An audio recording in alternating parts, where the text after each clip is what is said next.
Bueno, bienvenidas, bienvenidos. Muchísimas gracias por acompañarnos esta mañana. Queremos, como siempre, traerles el saludo de la ministra del Poder Popular para la Educación Universitaria, la doctora Sandra Oblitas Russa, y, por supuesto, el saludo de todos los compañeros, compañeras del Centro Internacional Miranda.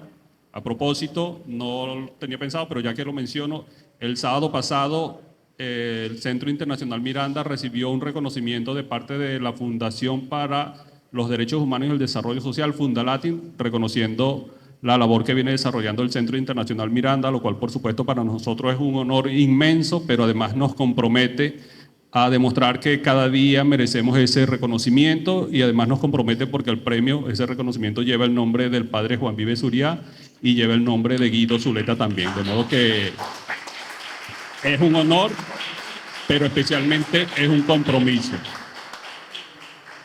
Perdón. Pasa que estamos por acá grabando también, entonces tenemos que asegurarnos que los compañeros que están conectados también puedan seguir la transmisión. Hoy tenemos una conferencia que no se había planificado así, pero que ha coincidido con la reunión del día de ayer de los presidentes de América del Sur en Brasil. Sobre esto la profesora, estoy seguro que dirá algunas cosas más. Yo solamente quiero recalcar esa coincidencia. La conferencia de hoy se titula La importancia política de UNASUR, un poco para examinar cómo han sido los procesos de integración en nuestro continente en los últimos, en la época del chavismo, vamos a llamarlo así. Y para eso tenemos el inmenso honor también de contar con la presencia de la profesora Judith Valencia, y en la moderación nos va a estar acompañando la compañera Ana Beatriz Maldonado, militante del Frente Francisco de Miranda. También, por supuesto, nosotros venimos desarrollando quizás no tantas actividades como quisiéramos con el Frente Francisco de Miranda, pero estamos seguros que más adelante vamos a profundizar esta relación, de modo que ese va a ser el programa. Para finalizar, también tendremos, como siempre, el acompañamiento musical de nuestro compañero Edgar Parra Arana, quien ya está por acá. Edgar es estudiante ya en las últimas fases del programa de formación de grado Estudios Políticos y de Gobierno de la Universidad Bolivariana de Venezuela, quien también, por supuesto, hemos integrado a estas actividades y nos hace unos aportes que son para nosotros fundamentales. Así que con los saludos de nuestras autoridades y con el honor que representa tener no solamente este público, sino tener a nuestra moderadora, nuestra ponente, el Centro Internacional Miranda, entonces da por iniciada esta actividad y cedemos la palabra a nuestra compañera Ana Beatriz Maldonado. Bienvenidas y bienvenidos. Buenos días a todos y a todas. Es un honor para mí estar acá el día de hoy en esta importantísima jornada de análisis, reflexión y debate sobre la importancia política del UNASUR. Me corresponde nada más y nada menos, luego de saludar a las autoridades, a la ministra camarada Sandra Oblitas, al compañero Domingo Medina, presidente del Centro Internacional Miranda, al camarada profesor, director de gestión y divulgación de contenidos del Centro Internacional, el camarada Xavier Saravia, presentar a nuestra profesora, nuestra querida profesora Judith Valencia, economista y docente universitaria.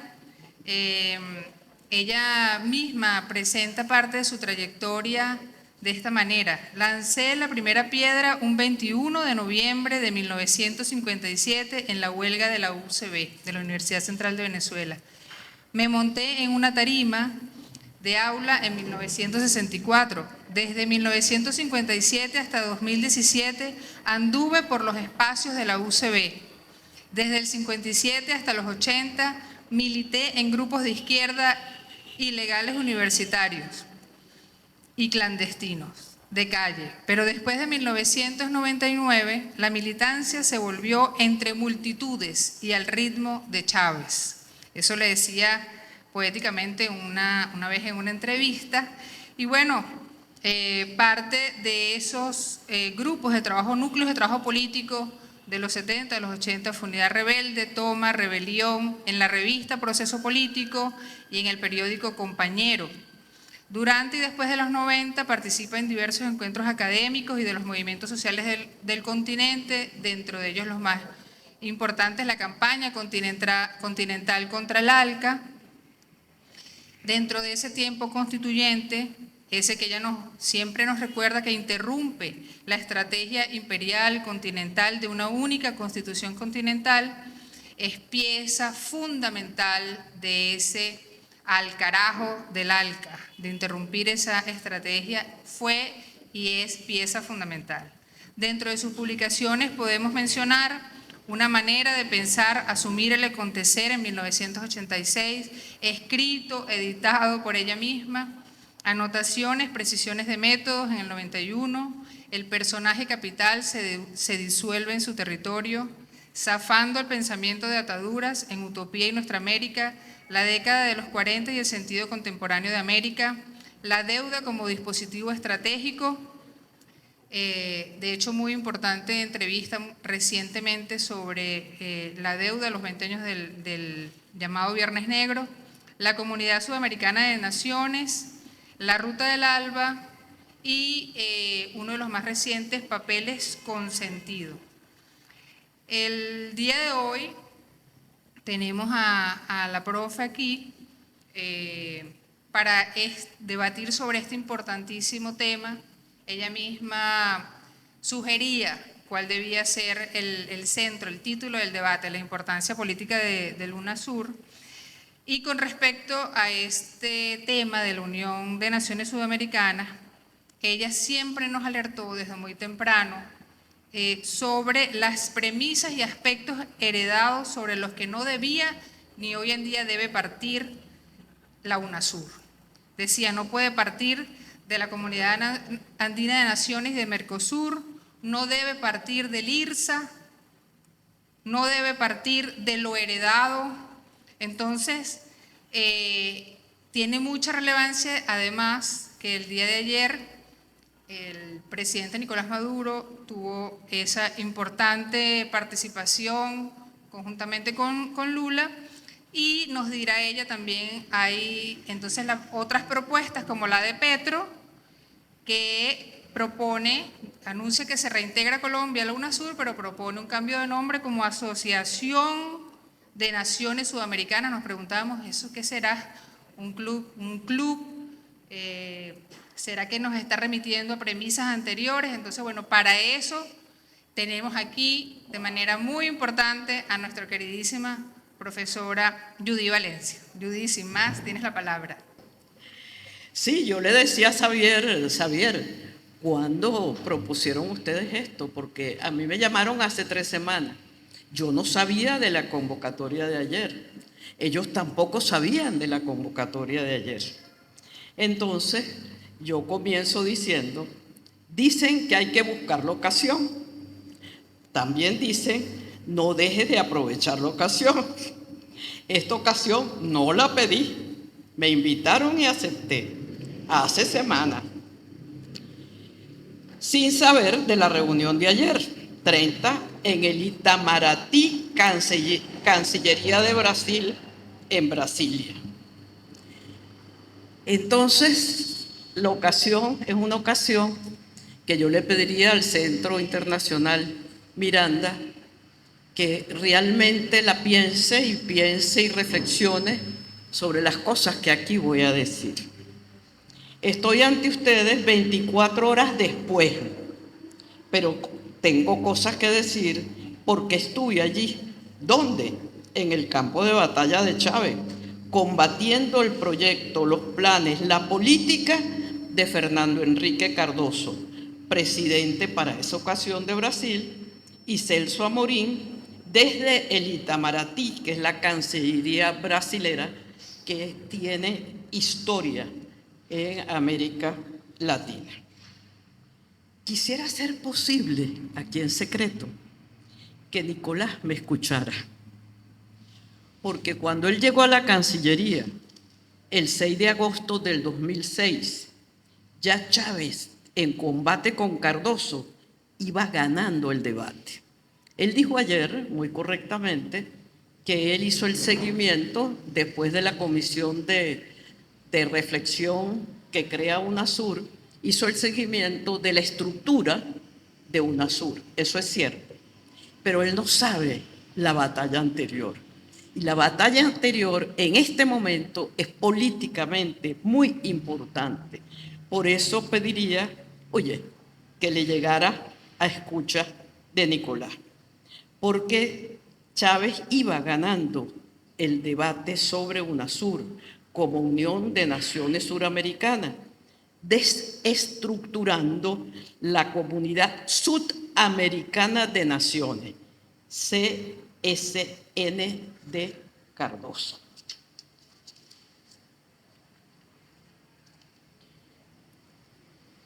Voy a narrar una secuencia de hechos que condujeron al Tratado de UNASUR. Una secuencia de hechos que vienen antes del 2006, 2008, 2011.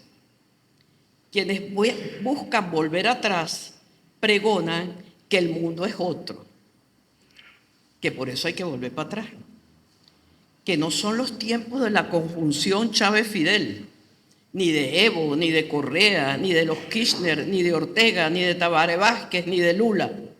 Dicen, son los tiempos de la pandemia y de Ucrania. Esas son circunstancias pasajeras,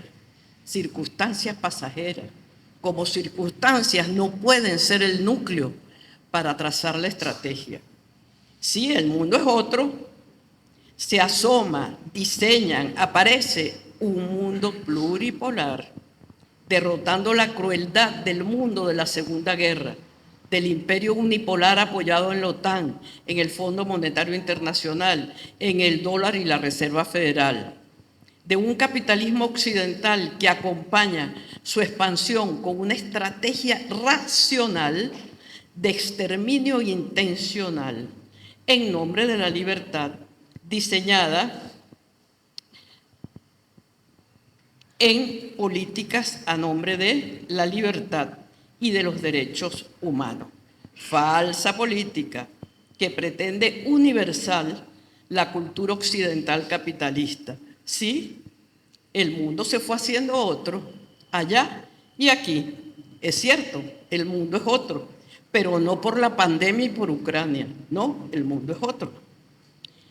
Desde el 2000, el siglo XXI, allá, el 2001, comenzaron las guerras mercenarias terroristas.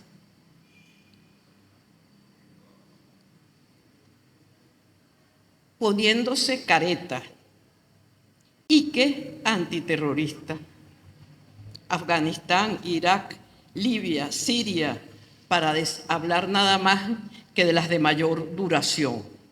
Más allá, lejos, Putin en el 2000, pero después del 2007-2008, de la crisis financiera de Occidente y de la arremetida hacia el oriente de la OTAN, y el retorno de la cultura china en el 2012. Sí, el mundo es otro. Y en el 2014, Euroasia, rescatando el Asia Central, caminando hacia el África, de América. La expansión de Occidente a través de la Organización Mundial del Comercio a partir de 1995, con normas y disciplina, tratando de ordenar el mundo, se detiene en la ruta de Doha del 2005. La globalización hace la guerra, terrorismo, escenario, viola el derecho internacional, pero quedan al descubierto. Y en el 2015 y en Ucrania en el 2022. Y desplazan poblaciones. Son los terroristas. El mundo es otro.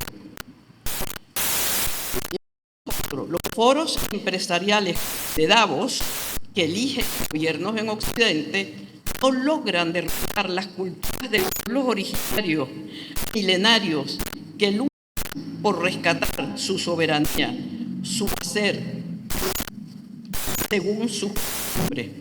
Los monopolios transnacionales fluyen buscando ganancias, inversión y comienzan, algunos de ellos, no todos, a dejar de apoyar los gobiernos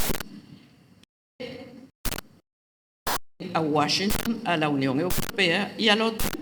Fractura la fuerza. Dejan que ganan con la guerra y la trata de personas. El mundo. Y no lo dicen las circunstancias de la pandemia ni de Ucrania.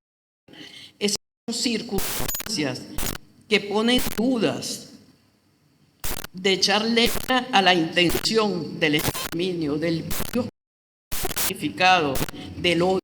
Son circunstancias que evidencian el fondo, la crueldad, cierta, no dudable. Hay que tener confianza en el símbolo destaca Telesur. En ese mundo que otro, y que permanentemente nos tenemos que guiar en la estrategia a través de la pandemia y de Ucrania, y solamente estos documentos. El mundo no es otro desde los inicios del siglo XXI y cada vez más otro.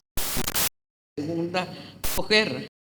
Me gustó mucho el cintillo que Telesur me dio,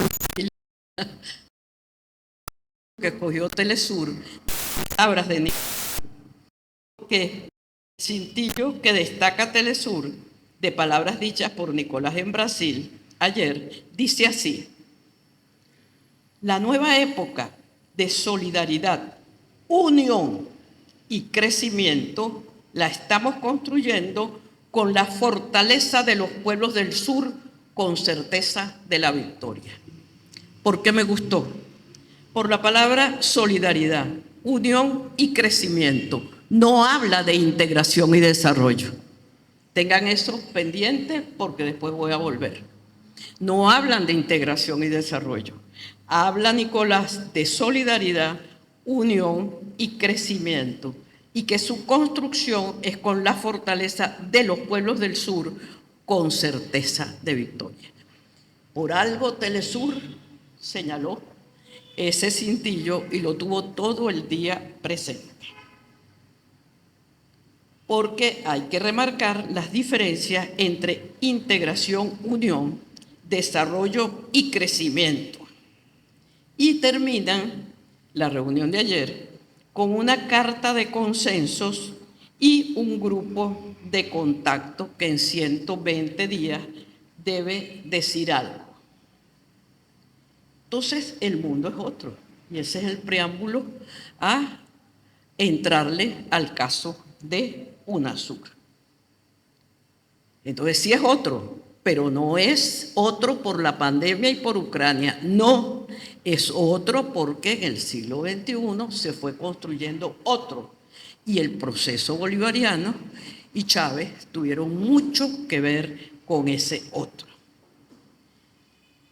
Voy a plantear ante ustedes una secuencia de hechos desplegados por los tiempos de la integración económica, porque hay un tiempo de la integración económica, que es el lenguaje en siglas, que encubren las intenciones, y solo los estrategas, Kissinger entre ellos, ya de 100 años, que los elaboran, las descifran y manejan, quitan, ponen y adecúan,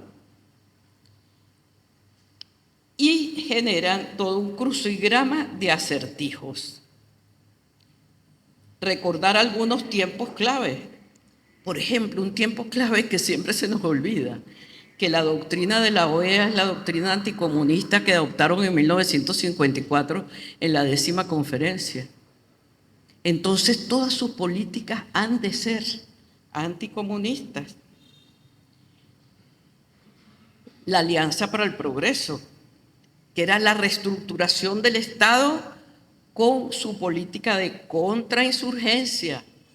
Se nos olvida, y ayer Petro comete el error de volver para atrás. Se nos olvida que con la Alianza para el Progreso, la reestructuración del Estado, y 1960, al mismo tiempo que aparecía el mercado común, no la Unión Europea, el mercado común europeo, a finales de los 50 y principios de los 60, apareció aquí la Asociación Latinoamericana de Libre Comercio, que todavía existe como Tratado de Montevideo. Pero que en esa mimetización, para que se encubran las intenciones, ahora se llama ALADI, a partir de 1980. Pero si nos damos cuenta, cambia Asociación Latinoamericana de Libre Comercio por Asociación Latinoamericana del Desarrollo de la Integración, porque la política era de integración económica, porque la tecnología de la posguerra era de tal dimensión productiva que requería unir los territorios económicos, las cadenas productivas. Y entonces aparece a la misma vez. ¿Y por qué tiene que ser solamente Asociación Latinoamericana de Libre Comercio y solo latinoamericana? Porque para los 60 todavía había fortaleza en las burguesías nacionales, casi todas comerciales y socias comerciales de los monopolios mundiales, pero todavía tenían fortaleza. Una vez convencidos de unirse con las transnacionales norteamericanas y de tener los privilegios de la burguesía internacional, de depositar sus dineros en la banca comercial en Wall Street, con el Citibank y con el Bank of America, la fuga de capitales de los 80. Entonces, desde los 60 hasta los 80, fíjense, porque así son los procesos históricos, largo tiempo para convencer a esas burguesías nacionales que podrían tener los privilegios de ser inversionistas internacionales si fugaban el capital hacia los centros de la inversión. Entonces, ese es un momento clave. Pero asociación, y ayer Petro dice que le cambian el nombre de Unión, que es histórico de pueblos, por asociación, que es de socios inversionistas. O sea, cosas tan nimias que parece que no son, porque han quedado las huellas en la historia. En 1973, ese proceso que venía del 60, tuvo que tener una expansión mayor en el exterminio del enemigo interno. En 1964, con el golpe que le dan a Goulart, ya la Alianza para el Progreso no es suficiente. La reestructuración del Estado no es suficiente. Hay un enemigo interno que sigue eligiendo gobiernos inconvenientes, como el gobierno de Allende. Es un gobierno inconveniente para el proyecto continental. Entonces, viene, y ahí aparece Kissinger. Kissinger es bien interesante, o sea, Rostov dice que Kissinger entró como asistente al Departamento de Estado en 1959-60 con Kennedy. Entró Kissinger como asistente de Rostov. Ya en el 73 es el que está orientando la estrategia hacia su patio trasero. Y esa estrategia, a partir de 1973, es la que va a incluir el Plan Cóndor, pero el consenso de Washington, la deuda como dispositivo para poder adecuar a las burguesías, las privatizaciones, porque en la Alianza para el Progreso le habían dejado a los gobiernos de Estado las empresas estratégicas y el control de los servicios.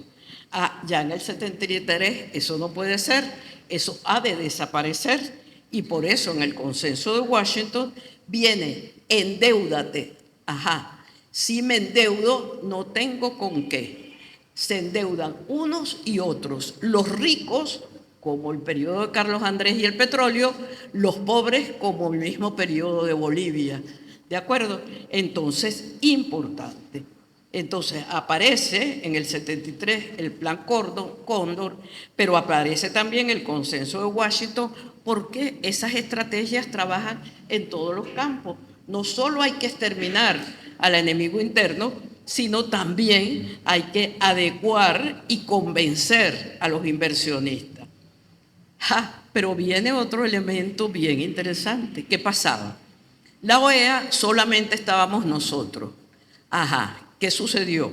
Que metieron el CARICOM. O sea, a partir de los 70 empieza a cambiar la correlación de fuerzas de la OEA. Ya no son los compinches latinoamericanos con las grandes Antillas, no, sino que mete a el CARICOM y comienzan a cambiar las condiciones de fuerza. Y ya no solamente es la LALC, no, sino que aparece el SICA, Sistema de Integración Centroamericana, el CARICOM, la Asociación de Estados del Caribe. Van regionalizando las intenciones y todas ellas tienen que estar anotadas en la Asociación Latinoamericana de Libre Comercio, tienen que estar inscritas en el Tratado de Montevideo, pero están tratando de hacer estrategias parciales. De esas estrategias parciales, las más interesantes para el caso de la conversación de hoy es 2 fechas. ¿Cuándo surge el Mercosur? El Mercosur surge en 1991.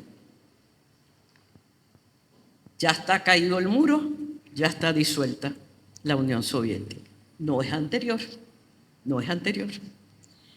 ¿Cuándo surge la Comunidad Andina? Que no es de naciones, es Comunidad Andina. Y todos cometen el error de decir que es de naciones. No, es Comunidad Andina, ese es su nombre original. La Comunidad Andina, que para mimetizarse dice que es el Pacto Andino, que no es el Pacto Andino, es otra cosa. El Pacto Andino es del 68, con los 5 andinos. La Comunidad Andina dice tener la historia del Pacto Andino, miente, porque en 1996, cuando surge ya como parte del plan continental de la Cumbre de las Américas, ya cuando surge, esa comunidad andina tiene una potestad sobreestructural.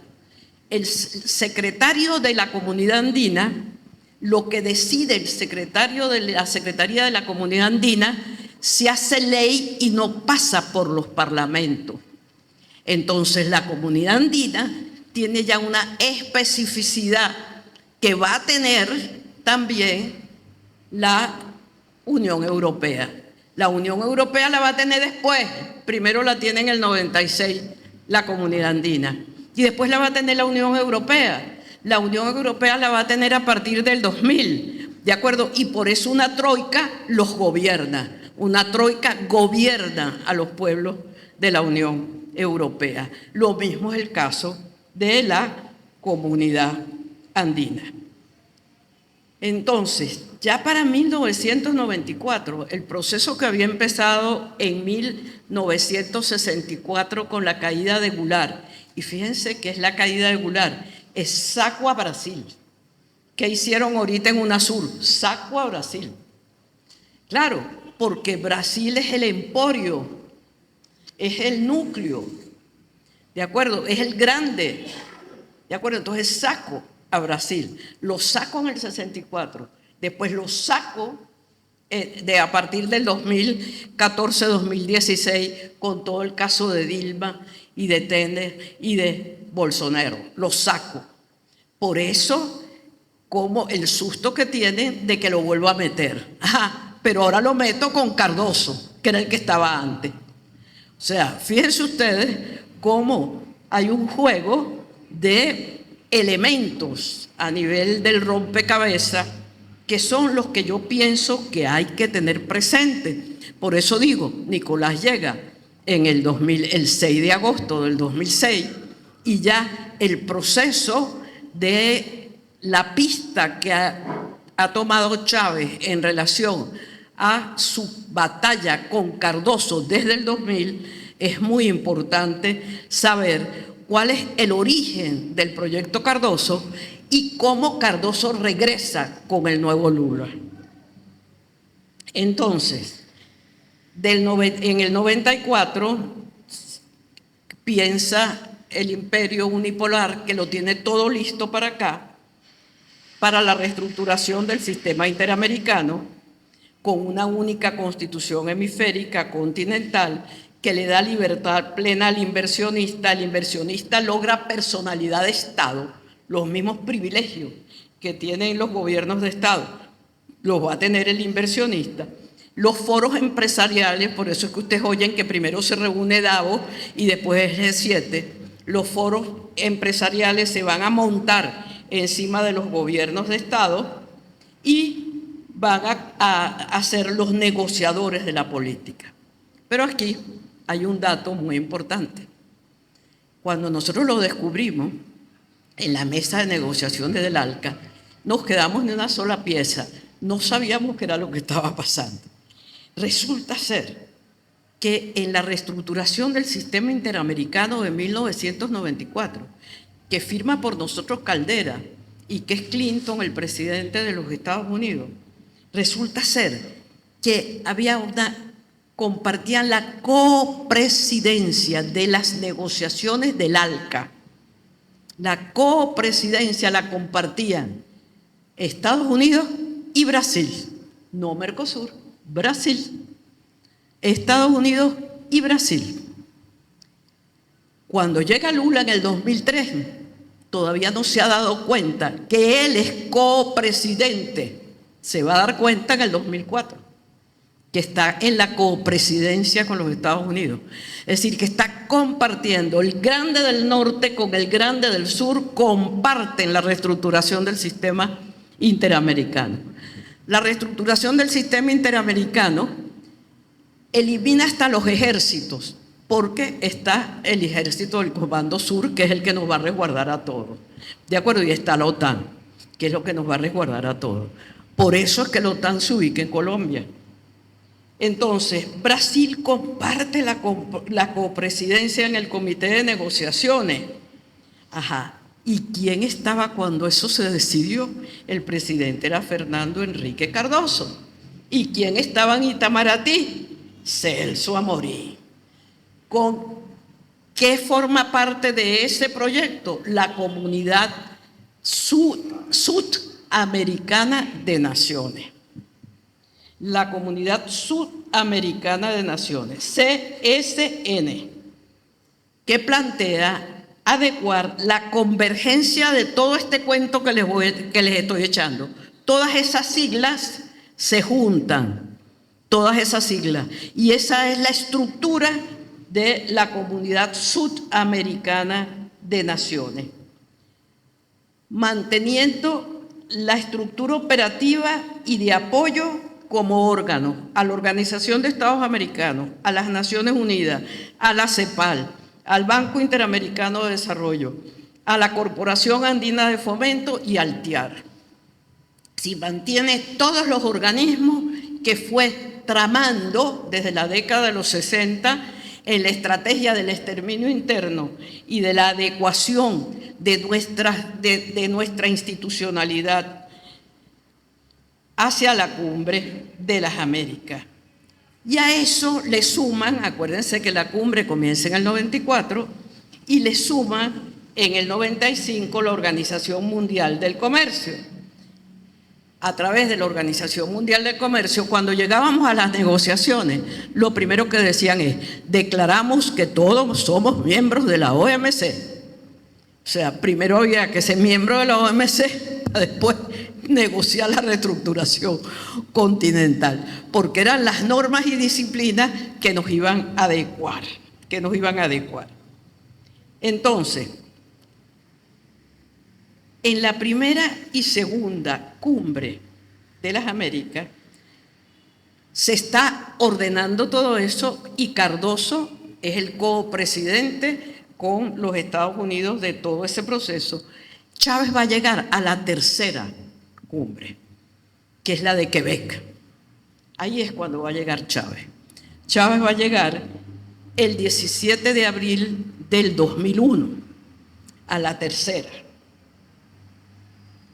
Es importante ver que abril 2001 es anterior a septiembre de 2001, la caída de las torres. O sea, en abril del 2001. Es anterior a eso. Es anterior a Afganistán. Chávez va a llegar y va a llegar con el proceso constituyente. El proceso constituyente ha venido interrumpiendo esta secuencia de hechos prácticos. De 1999 al 2003, ¿qué hechos prácticos tenemos? Tenemos la convocatoria de los OPEP en el 2000. Tenemos las habilitantes en el 13 de noviembre del 2001. Tenemos el golpe de Estado el 11 de abril del 2002. Tenemos el sabotaje petrolero del 2002 al 2003. Es decir, que cuando Chávez tímidamente reserva el que no se puede firmar el ALCA todavía, porque el proceso constituyente exige hacer un referéndum, y hay que hacer un referéndum para poder firmar el ALCA el 1 de enero. Chávez va cambiando la correlación de fuerza 2004-2005 y va haciendo claves en todo ese tiempo. Pero hay que entender un elemento importante, y es cuando yo no me gusta utilizar la palabra radicalizar, porque Chávez siempre fue radical, porque siempre fue de raíz. Pero Chávez aprende con el golpe y aprende con que todo 11 tiene su 13, y ahí hay una inmensa lección. Aquí un dato poco conocido, un dato en secreto. Entre el golpe y el sabotaje, Chávez, que ha venido de Quebec y ha dicho que tenemos que difundir el ALCA y difundir la reestructuración del sistema interamericano para poder someterlo a referéndum, que no lo podemos aprobar para el 1 de enero, pone a difundirse lo que es el ALCA. ¡Oh, sorpresa! La sorpresa la recibí yo en aquel momento, yo presente, así como ustedes hoy presentes, el 13 de septiembre del 2002. Fíjense, 13 de septiembre del 2002, después del golpe de abril y antes del sabotaje.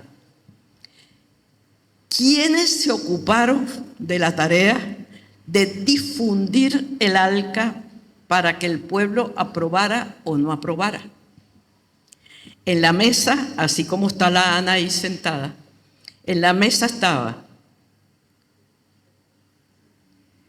Rangel, José Vicente Rangel, que era el vicepresidente, Ramón Rosales, que era el ministro de Producción y Comercio, Arévalo Méndez, que era el vicecanciller, pero que hacía la parte de canciller.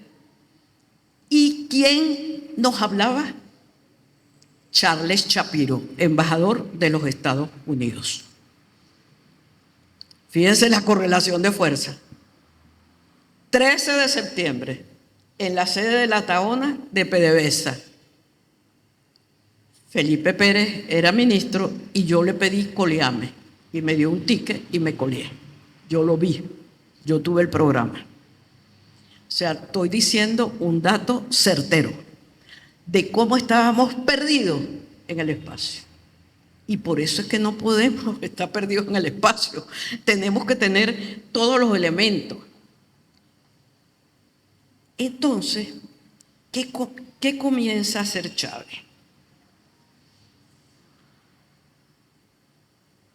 Venía el proceso que encabezaba Cardoso,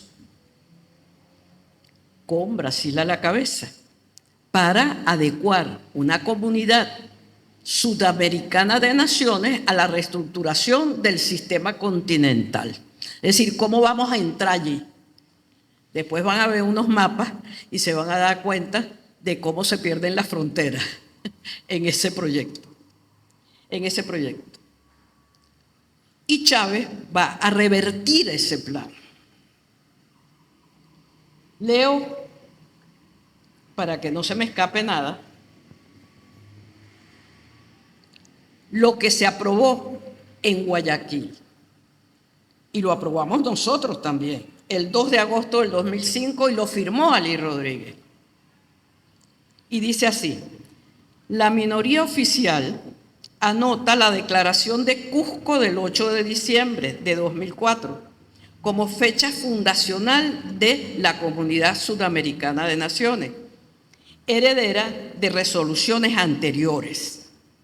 El 1 de septiembre del 2000, Fernando Enrique Cardoso convocó la presidencial de Brasilia, aprobando el cuerpo primario inicial de la Comunidad Sudamericana de Naciones.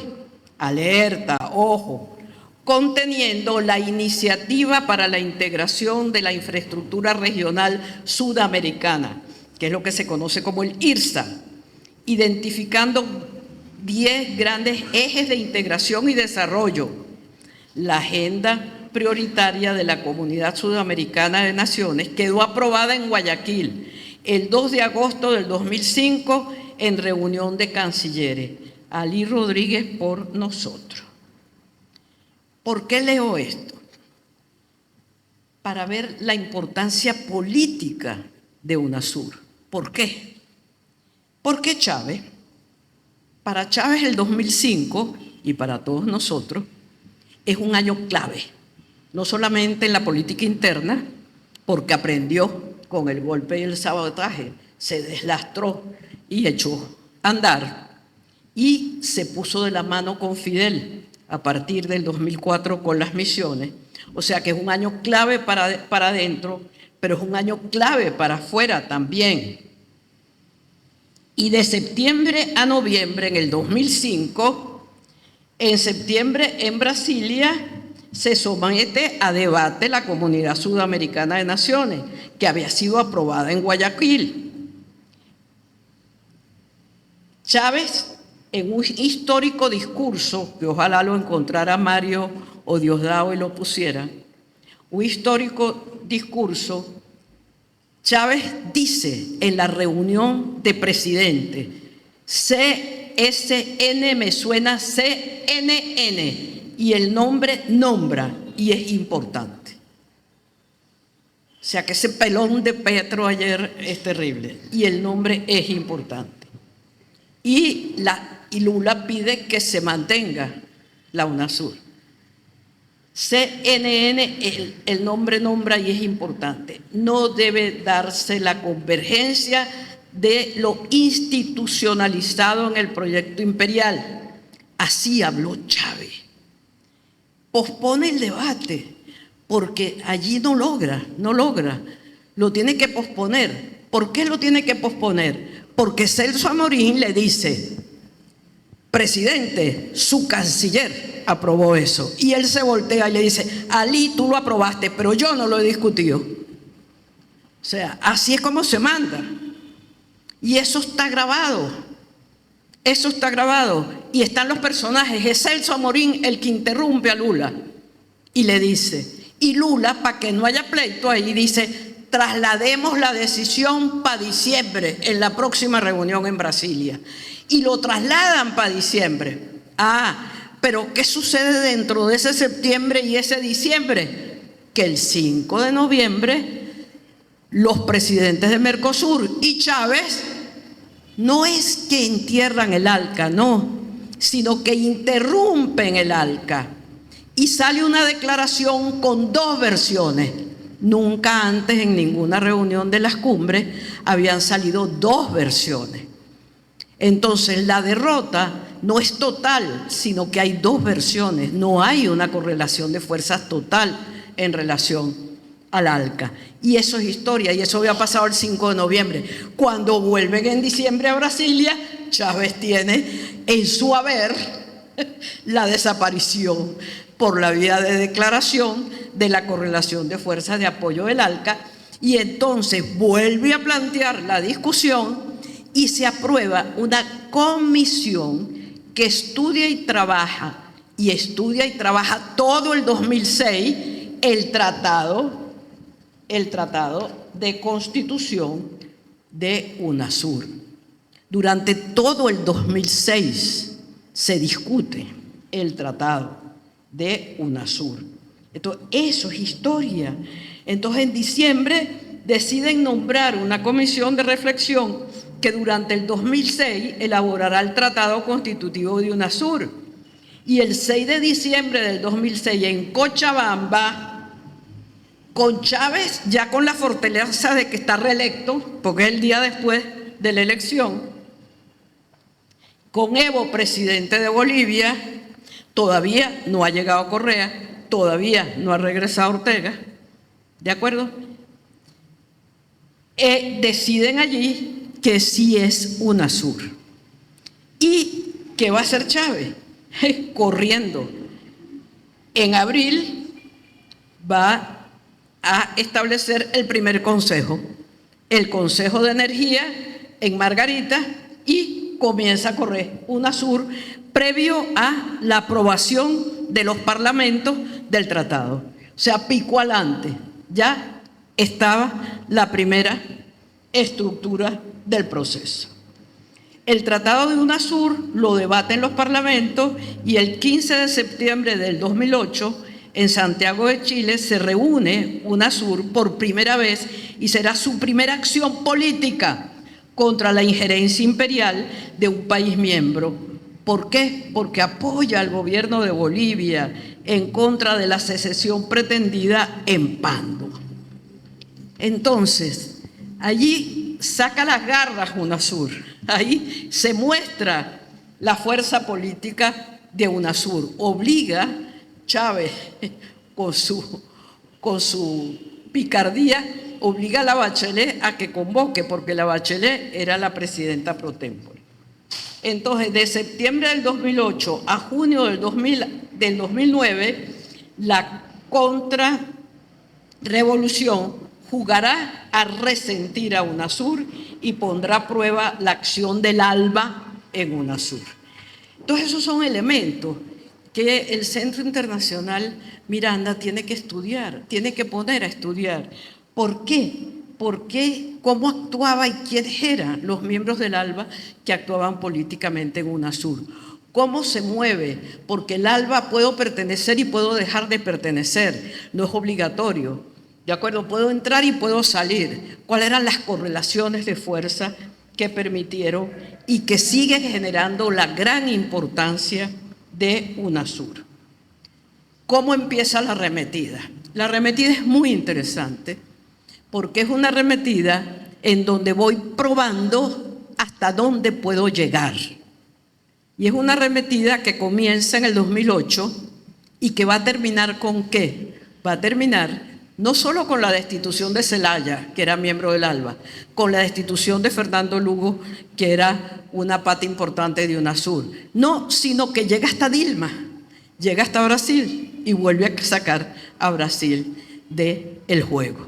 Entonces es importante esa secuencia de hechos. ¿Y cuál es el primer paso? Y vuelve Itamaraty, con Celso escondido, con Celso Amorín escondido, pero es Itamaraty, que es la Cancillería de los últimos 40 y tantos años, que ha generado todos los juegos de Brasil en la estrategia suramericana. ¿Qué hace Bush? Bush en el 2008, en septiembre del 2008, que estamos mostrando la fortaleza de adentro. Acuérdense que en el 2008, cuando Colombia bombardea Ecuador, no se puede reunir UNASUR porque no tiene todavía la fuerza para reunirla.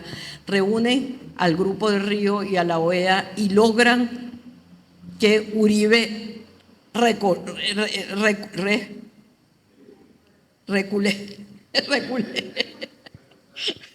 Bueno, eche para atrás y todos apoyan a Correa. Entonces, la contrarrevolución va anotando, va tomando nota. Entonces, Bush en Nueva York, cuando en la ocasión de la Asamblea General, va a reunir con Hillary Clinton a la cabeza, va a reunir y va a convocar, fíjense ustedes, a 3 miembros de UNASUR, Colombia, Perú y Chile, junto a México, Guatemala, El Salvador, Costa Rica, República Dominicana, Canadá y Honduras, que era del ALBA, a una reunión de donde resulta una declaración, Caminos hacia la prosperidad en las Américas. Hemos oído a Nicolás muchas veces hablar de la palabra prosperidad. Caminos hacia la prosperidad, que pretende retomar el sentido original de la Cumbre de las Américas, que ha sido derrotada en la declaración doble en Mar del Plata.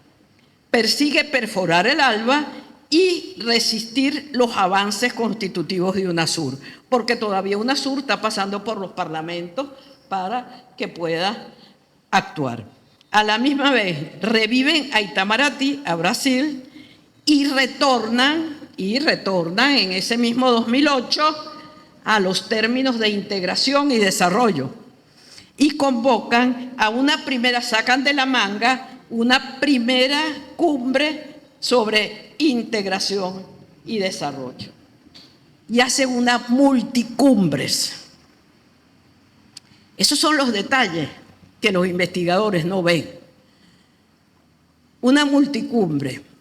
¿Y qué día es la multicumbre? El 17 de diciembre, porque tengo que tener en el imaginario a Bolívar.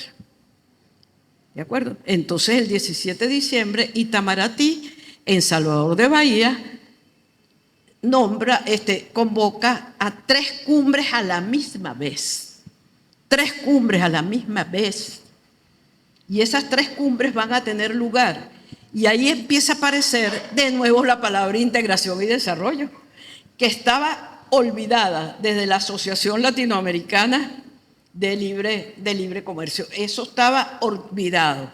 Olvidada la palabra integración, lo que se hablaba era de la unión, en las cumbres de los pueblos lo que se hablaba era de la unión y de la solidaridad de los pueblos, ¿de acuerdo? Rescatan la palabra integración y desarrollo y ponen primera cumbre, pero ya no es solo suramericana, no, es latinoamericana y caribeña. La presentan como el primer paso para la CELAC. El primer paso para la CELAC. Pero ¿cuál es el engaño?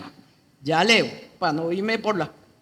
A la misma vez, reviven a Itamaraty, el retorno a la integración y desarrollo, y eso sucede de todo. En el 2008, cuando Bush está reuniendo a los otros y está separando las capacidades, una estrategia que arremete y vuelve para atrás, Latinoamericana y el Caribe.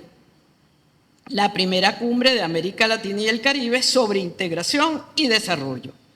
Y rejuntan en la convocatoria lo que Chávez había tirado a la basura, la convergencia de toda la institucionalidad, del SICA, de CARICOM, de Mercosur, de la Comunidad Andina y del Estado y la Asociación de Estados del Caribe.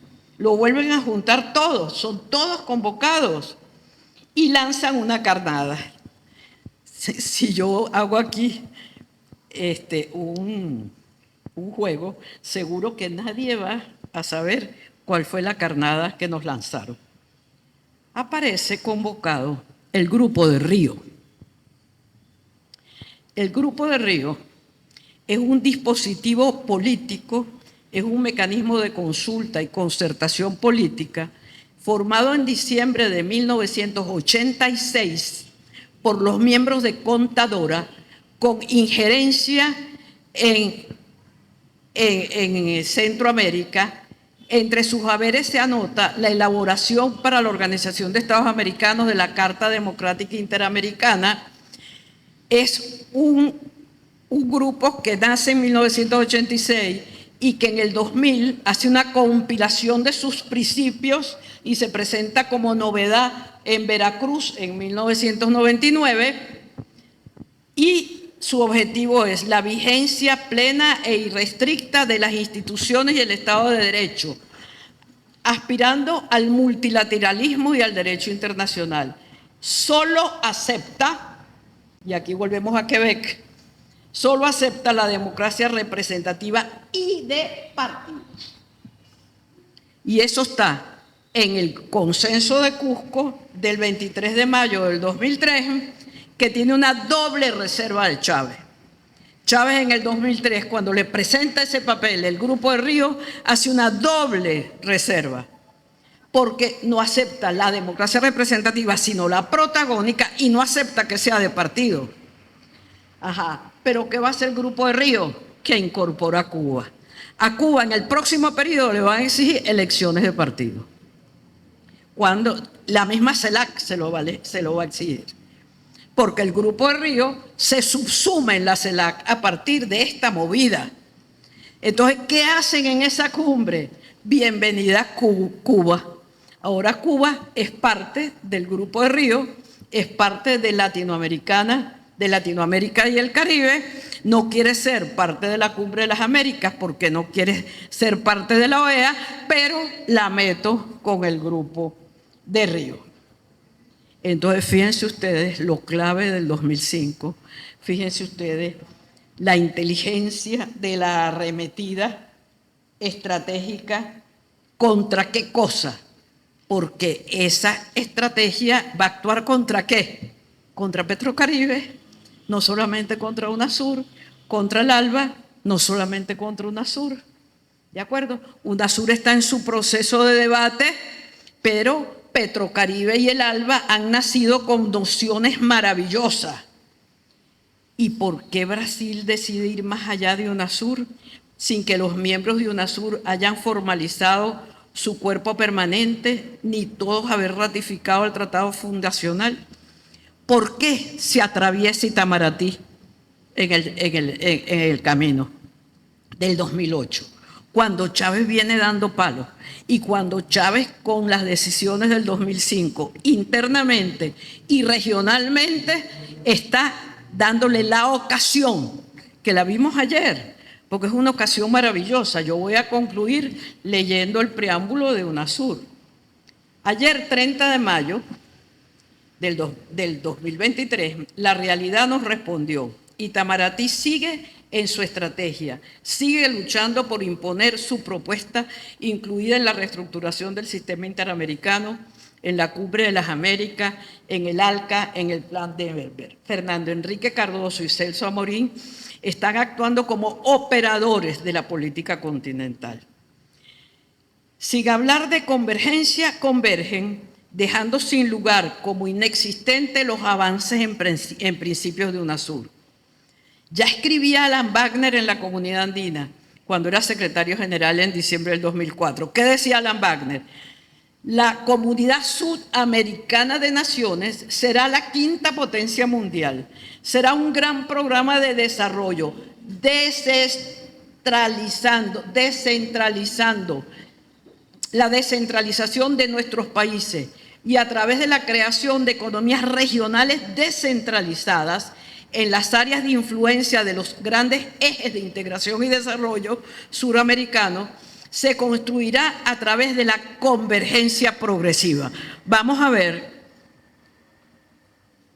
los compañeros con Vanessa a la cabeza me lograron ver los mapas del IRSA, que es el proyecto central del desarrollo en ejes, y vamos a ver allí cómo queda Venezuela. Nosotros que estamos peleando por el Esequibo. No. Es que si se revierte el proceso y volvemos a la Comunidad Suramericana de Naciones, así queda el Esequibo. En el eje del escudo de Guyana. Así, apágalo un momentico para que vean. Así queda. Pasa los tres, mi amor. Tú lograste tres. Así queda. Venezuela queda una parte para los andinos y otra parte para el escudo de Guyana. O sea, desaparece Venezuela, desaparece en la frontera. Y esos estudios existen, muchachos. Eso existe, esos materiales fueron trabajados por el Observatorio Latinoamericano de Geoestrategia. Esos planes existen y son los planes que volverían a regresar con Itamaraty a la cabeza. Dame lujo otra vez, mamá. El 30 de octubre del 2009, el gobierno de Colombia le cede su territorio a la OTAN. el proceso de interrumpir la hechura de los tiempos de Petrocaribe, del ALBA y de UNASUR, de la Cumbre de los Pueblos, continúa, no se detiene. La contrarrevolución diseña la ofensiva del 2010, que es lo que le cuento, de la primera y segunda cumbre de la unidad y de Cancún, del desarrollo, de la integración, que son los papeles y las declaraciones fundantes de la CELAC. Para desgracia nuestra, ya Chávez enfermo, ¿de acuerdo? No puede hacer lo mismo que hizo contra la Comunidad Sudamericana de Naciones y ganar la partida de que se elaborara el Tratado de UNASUR, es lo que aparece como papeles fundantes. Los papeles fundantes son dos lenguajes, dos posturas. En UNASUR se ratifican que tanto la integración como la Unión Suramericana se funda en los principios rectores del irrestricto respeto a la soberanía, integridad e inviolabilidad territorial de los estados. En la CELAC, que es el resultado de esa maniobra de Itamaraty con la primera y segunda reunión de integración y desarrollo, en Cancún, el lenguaje es: se comprometen con la defensa de la soberanía y destacan la importancia de la integración regional para la interacción con el resto del mundo. Cierto, UNASUR a partir del 2006 cambió el mundo que traía la Comunidad Sudamericana de Naciones. A partir de Cancún del 2010, están por retomar los principios rectores proclamados en la CELAC. No dejar de luchar por los principios de UNASUR es tarea revolucionaria. UNASUR en el seno de la CELAC, teniendo un vientre en el ALBA, es la ruta de Chávez.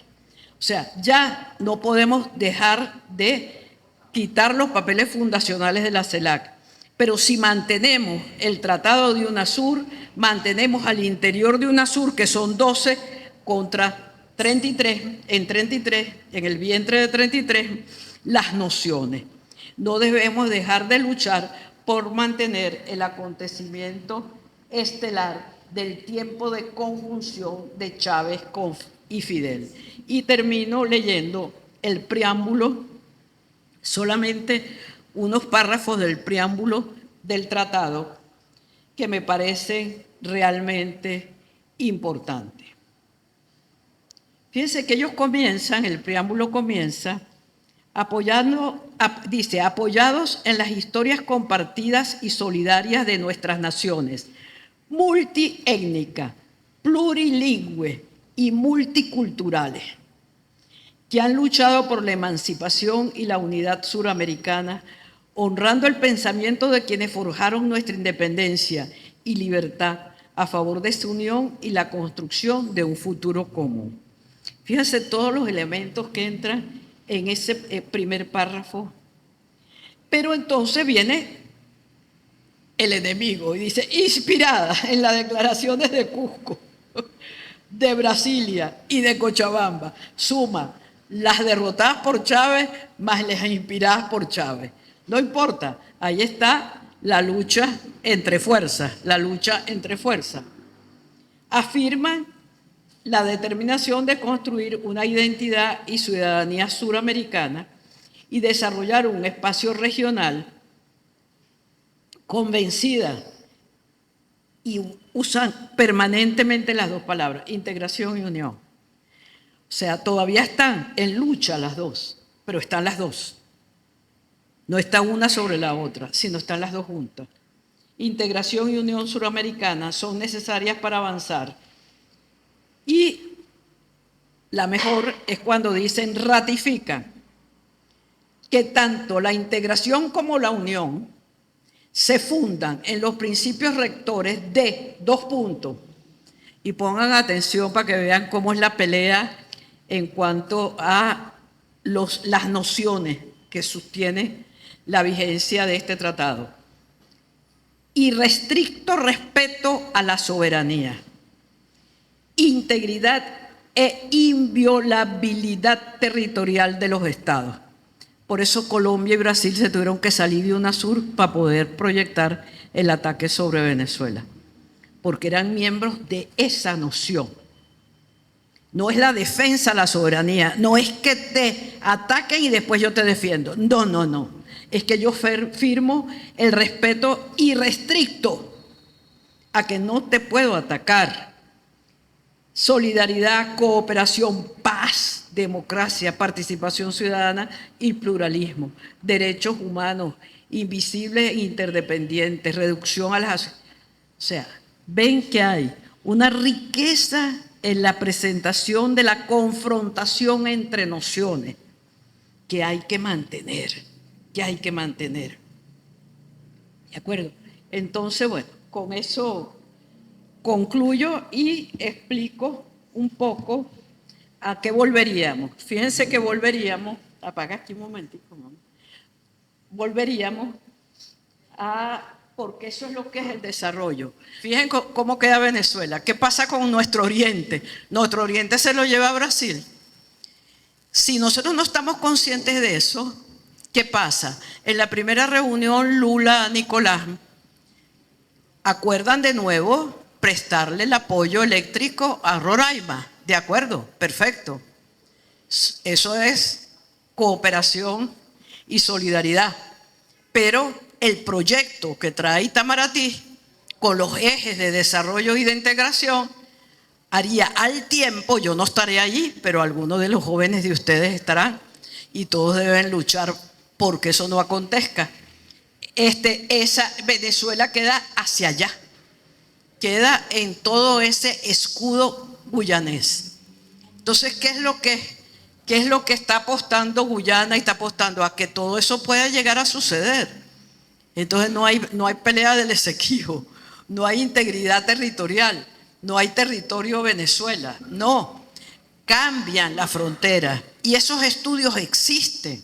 O sea, esos estudios existen y el IRSA existe y eso es lo que trae Cardoso y trae Celso Amorín. Sí, reviven la convergencia. Chávez decía, hay que trascender. Se puede lograr rescatar lo positivo de lo que aconteció, pero no se puede permitir la convergencia de la institucionalidad que surgió en el tiempo del dominio del norte sobre el sur. Entonces, esos son los elementos que tenemos que tener sobre el tapete como instituto de investigación, ¿de acuerdo? Para trabajar en eso, luchar en eso y hacernos oír en el alto gobierno, porque ese tiempo de la historia de los 90 y de los primeros años de Chávez, ¿de acuerdo? Poco se recuerda. Y vuelvo y repito, Nicolás cuando llega en el 2006 no ha vivido la pelea anterior. Y la pelea anterior no se puede vivir si no se entiende la diferencia y la fórmula de integración económica de la segunda posguerra, a diferencia de la unión entre los pueblos o de la participación en la Organización Mundial del Comercio. Son acertijos difíciles porque son confidenciales y hay que sacar los papeles para afuera. Gracias.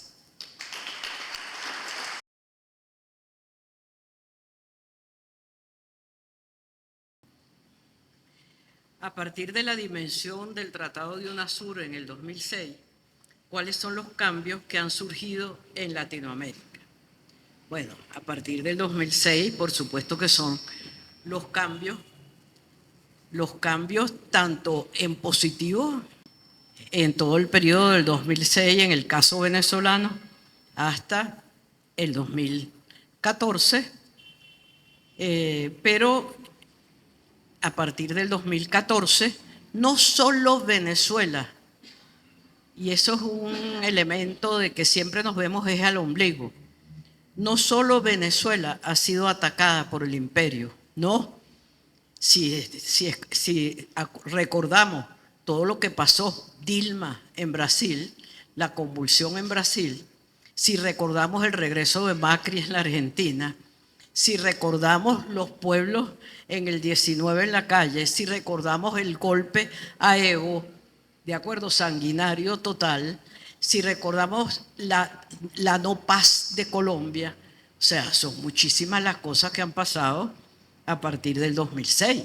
O sea, no es solo Venezuela, ¿de acuerdo? En Venezuela el bloqueo es total, y yo creo que ahí se ha hecho casi magia para que podamos estar aquí, para que podamos prender la luz. Se ha hecho magia. Si no recuerden, el 7 de marzo del 2020, del 2018, del 2019. O recuerden los drones, si hubieran logrado despachar de una sola a todo el gobierno político en agosto del 2018. O sea que preguntar cuáles han sido los cambios a partir del 2006, tendríamos que volver a hacer otra conversa en relación a todos los cambios, ¿ok? Después aquí hay una pregunta larga, vamos a ver qué dice. Dice, profesora Judy, ¿no cree usted que la UNASUR integra más a la burguesía de los países, dejando por fuera a los pueblos, en particular los productores de la plusvalía? Se integra la burguesía en UNASUR para aumentar la acumulación de capital. Por supuesto, aumentar la pobreza de la clase obrera. No, yo no pienso eso. ¿Por qué? Porque yo he estado en todas las cumbres de los pueblos. Y en las cumbres de los pueblos no participa la burguesía. Y las cumbres de los pueblos están en internet. Los resultados de las cumbres de los pueblos. Nosotros cuando vemos aquí en la reunión reciente, hace 2 meses, que vinieron los movimientos de UNASUR, los movimientos del ALBA, vimos el MST, vimos los movimientos indígenas, vemos a la CONAI, vemos en Perú aparecieron los ronderos. O sea, todo eso está vivo, todo eso está allí. La burguesía no, la burguesía está en los foros empresariales, está en Davos, está en Washington, no está en los organismos nuestros. ¿De acuerdo? Si los gobiernos son fuertes, los gobiernos ponen condiciones a la inversión. El problema es ese, que tenemos que tener gobiernos claros y además enterados, no dando palos de loco. No, enterados, con la secuencia, con la investigación, con la estrategia, porque el poder es estrategia, la estrategia es poder. No es la improvisación de hoy sí, pero no, es la estrategia. Entonces, la burguesía no está ahí, La burguesía está en el coco de nosotros que queremos ser burgueses. Ahí sí está, ahí está.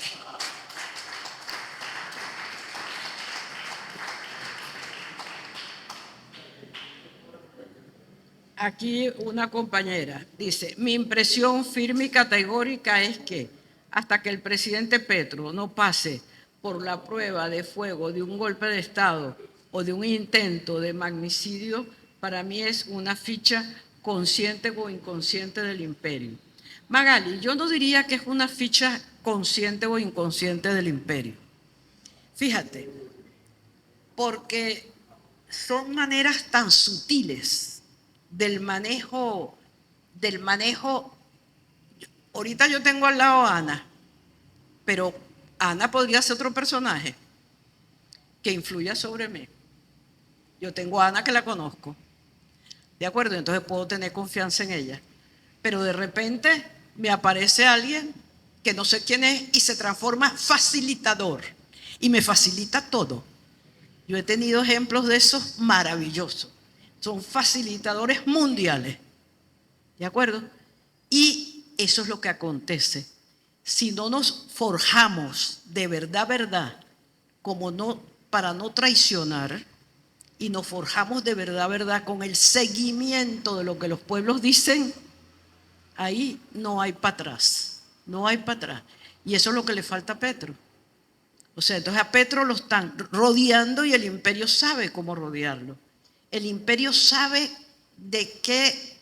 cuáles son las debilidades de cada uno de nosotros. Sabe por dónde darnos, sabe por dónde nos duele. A Chávez por dónde le dolía. Chávez no permitía sangre. Cada vez que sacaba el crucifijo era porque no permitía sangre.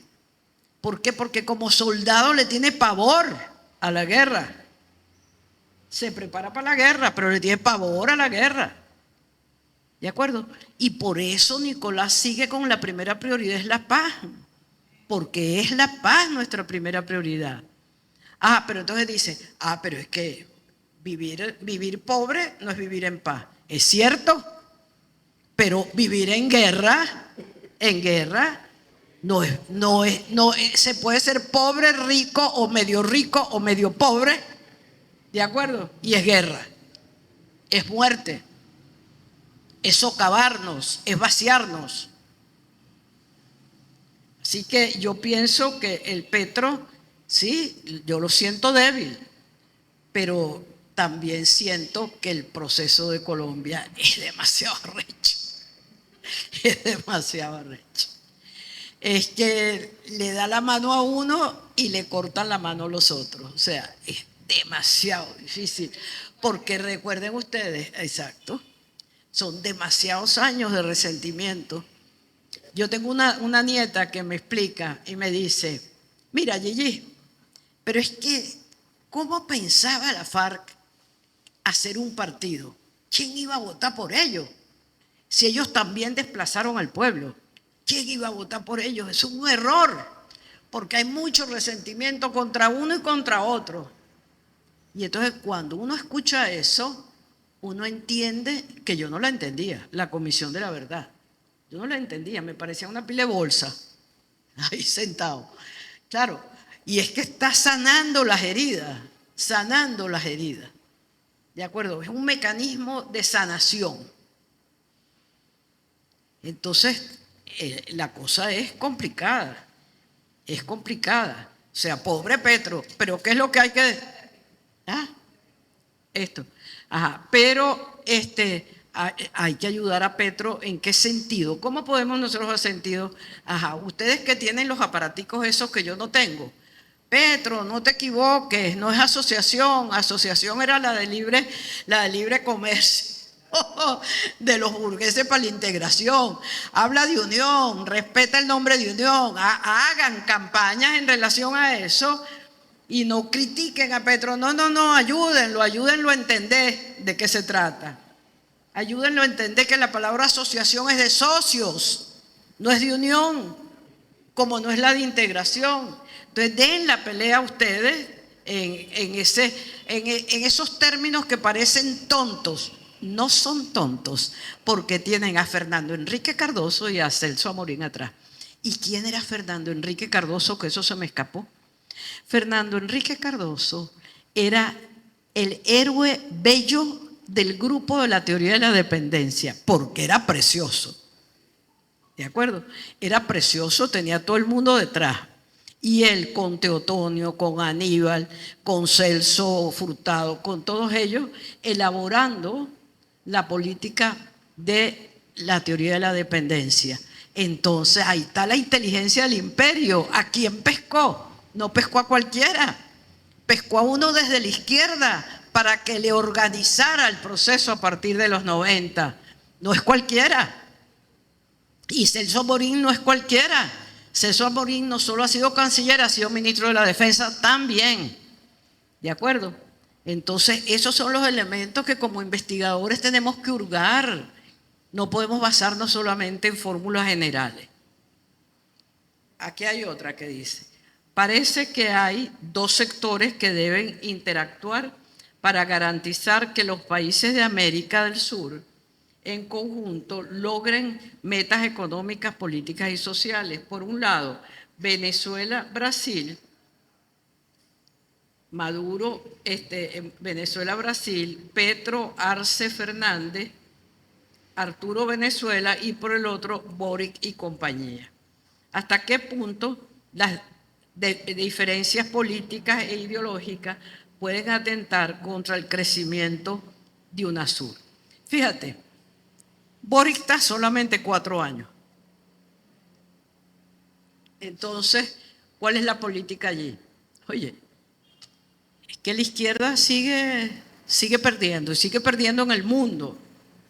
Y la izquierda sigue perdiendo en el mundo porque sigue pidiendo al capitalismo lo que el capitalismo nunca le dará. Porque el capitalismo no va a dar empleo, no va a dar salud, no va a dar educación. No, si eso no es los de ellos. ¿De acuerdo? Nada de eso. ¿De acuerdo? El capitalismo no está para eso, por eso se reformula y se reformatea cada vez. ¿Y cómo impiden que eso tenga lugar? Con la troika de la Unión Europea. ¿Qué hay que decirle a Lula? Lula, deja de decir que es a imagen y semejanza de la Unión Europea. Entiende que lo que ha fregado a los pueblos de Europa es que la Unión Europea tiene una troika que los gobierna. Ellos pueden elegir un gobierno que no se gobierna, sino que se ocupa de los servicios públicos. No se gobierna. Se gobierna, las finanzas las gobierna la troika, la gobierna Borrell. Ese es el gobierno. ¿De acuerdo? Porque se ha hecho una superestructura supranacional. ¿De acuerdo? Entonces nosotros no podemos caer en ese error, pero hay que decírselo a ellos. ¿Quiénes tienen que decírselo? Los pueblos y los investigadores, los que sabemos que eso es así. Tenemos que hacernos escuchar de que eso es así, porque el presidente no tiene por qué saber todo. El presidente no tiene por qué saber todo. Entonces, criticándolo no ganamos nada. Es alzando la voz y diciendo dónde está el riesgo, dónde está el peligro, dónde está la trampa que hace la escaramuza que hace el enemigo. Es diciéndolo y no quejándose, no siendo víctima, no, actuando para adelante. Otra más. En términos de antecedentes, ¿cuáles serían las concreciones del actual sistema económico, financiero y de los acuerdos de Bretton Woods del 44? Fíjense, Bretton Woods se está cayendo por sí solo. Comenzó a caerse en 1971 y se está cayendo. O sea, se está cayendo. Ahora, ¿qué error cometemos? Por ejemplo, no nos enteramos que hablar de moneda común no es lo mismo que hablar de moneda única. Moneda común es un término para el intercambio. Nosotros tenemos que valorar el intercambio compensado que aparece en Petrocaribe, que aparece en el ALBA. ¿Qué tiene Ana y qué tiene Judy? ¿Qué le da Ana a Judy? ¿Qué Judy le da a Ana? Sin pasar por la fijación de qué precio le pone Ana a lo que tiene y qué precio internacional le pongo yo a lo que tengo. No, ese es el arma de Petrocaribe en relación a compartir el petróleo, el intercambio compensado. Fidel tiene batas blancas, Chávez tiene petróleo. Dame que te doy. ¿De acuerdo?